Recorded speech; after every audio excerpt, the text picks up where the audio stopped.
Mahirap din ang araw na ito. Bakit ba laging ganito ang nangyayari? Idol si Matsuri pero mukhang komedyante. Tungkol sa Hololive pala yon.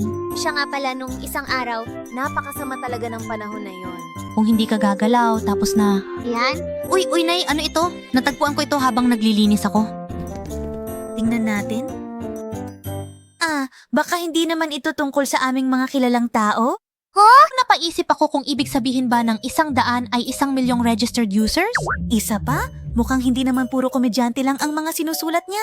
Masakit ang pagtanggal ng bukong-bukong. Uy, ang pista ay palaging mga idolo. Pero hindi ito maaaring magpatuloy ng ganito.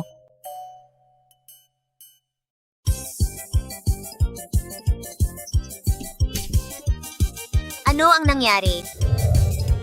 Ano? Kapitan Neck, isa siyang dalisay at kaibig-ibig na idolo. Sige, Simulan na natin ang pagsasanay ngayon para mapabuti ang kapangyarihan ng ating mga idolo. Kaya ano nga ba ang dapat nating simulan ngayon? Pagdating sa mga idolo, bumili ako ng merch. Uri itong papasok sa mahabang gilid. Nakakakumbinsi kapag sinabi ni Marin. Nag-aalala ako sa namyo na pinili naming dalawa. naku, talagang niloloko mo ako. Ayos lang, ayos lang. Si Kapitan Ya ang unang humampas.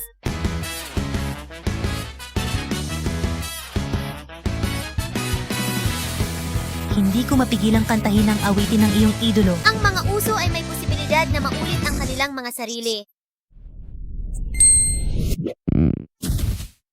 Susunod. Karakter. Hoy! Ilong mo pala yan! Susunod. Susunod. Tumigil ka na. Tumahimik ka. Sino ka? Ayos lang. Hoy, nasaan ako? Live na ito? Kung gayon, walang problema. Tigil Asno. Idol training ito. Siguro, May isang taong pumunta pakiusap. Ay, tingin ko mas bumuti ang husay niya sa Keirin Racing, hindi sa pagiging idolo. hayaang ganito, matatapos din ang lahat. Hoy. Sa tingin nyo, ano nga ba talaga ang tinatawag na isang idolo? Oo, kumikinang na upuan. Pyugingi, Lagin.